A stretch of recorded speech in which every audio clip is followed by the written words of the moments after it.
Maoist നേതാവ് രൂപേഷ് പുസ്തകം പ്രസിദ്ധീകരണത്തിന് അനുമതി തേടി നടത്തിയ നിരാഹാരം പിൻവലിച്ചു. പുസ്തകം പ്രസിദ്ധീകരിക്കാൻ അനുമതി നൽകുമെന്ന് മുഖ്യമന്ത്രി വീണ്ടും ഉറപ്പു നൽകി.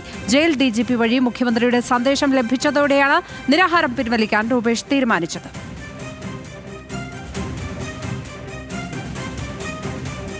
Levin K. വിജയൻ ചേരുന്നു വിവരങ്ങളുമായി. ലെവിൻ, ഏതായാലും രൂപേഷ് സമരം പിൻവലിച്ചിരിക്കുന്നു.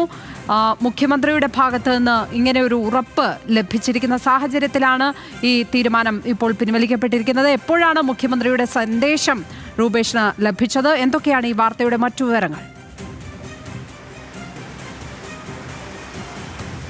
ലക്ഷ്മി, ഇന്ന് ഉച്ചയ്ക്ക് ശേഷം ആണ് ഇതുമായി ബന്ധപ്പെട്ടുകൊണ്ടുള്ള പ്രശ്നപരിഹാര ചർച്ചകൾക്ക് മറ്റും നേരത്തെ തന്നെ നടന്നിരുന്നെങ്കിലും അത് സംബന്ധിച്ചുള്ള അന്തിമ തീരുമാനമുണ്ടാകുന്നത്. മുഖ്യമന്ത്രിയുടെ ഓഫീസും ജയിൽ DGPയുമായി ബന്ധപ്പെട്ട് നടത്തിയ ചർച്ചകൾക്കൊടുവിലാണ് ഇത്തരമൊരു തീരുമാനം കൈക്കൊണ്ടതും പിന്നീട് രൂപേഷിനെയും ബന്ധുക്കളെയും ഇക്കാര്യം അറിയിച്ചതും. കഴിഞ്ഞ 22 മുതൽ പുസ്തകം പ്രസിദ്ധീകരിക്കാനുള്ള അനുമതി നിഷേധിച്ചതിൽ പ്രതിഷേധിച്ച് തൃശ്ശൂർ സെൻട്രൽ ജയിലിൽ നിരാഹാര സമരത്തിലായിരുന്നു രൂപേഷ്. അവിടെ നിന്നും 25-ാം തീയതിയാണ് ഇദ്ദേഹത്തെ 27-ാം തീയതിയാണ് ഇദ്ദേഹത്തെ തൃശ്ശൂരിലെ മെഡിക്കൽ കോളേജ് ആശുപത്രിയിലേക്ക് മാറ്റിയത്. ആശുപത്രിയിലേക്ക് മാറ്റിയെങ്കിലും അവിടെയും നിരാഹാരം തുടരുകയായിരുന്നു രൂപേഷ്. അവിടെ വെച്ച് മഞ്ഞപ്പിത്തം കൂടി ബാധിച്ചതോടുകൂടിയാണ് ഇത്തരത്തിൽ അടിയന്തരമായി ഇദ്ദേഹത്തെ കാണാനും നിയമസഹായങ്ങൾ ഉറപ്പുവരുത്താനും കാണാനും അനുമതി നൽകണമെന്നാവശ്യപ്പെട്ട ബന്ധുക്കളും സുഹൃത്തുക്കളും അടക്കം ഇന്നലെ ജയിൽ സൂപ്രണ്ടിനെ സമീപിക്കുന്നത്. എന്നാൽ രഹസ്യാന്വേഷണ വിഭാഗത്തിൻ്റെ കത്ത് ഉണ്ട് എന്ന് പറഞ്ഞുകൊണ്ട് ഇവരുടെ സന്ദർശനാനുമതി ജയിൽ സൂപ്രണ്ട്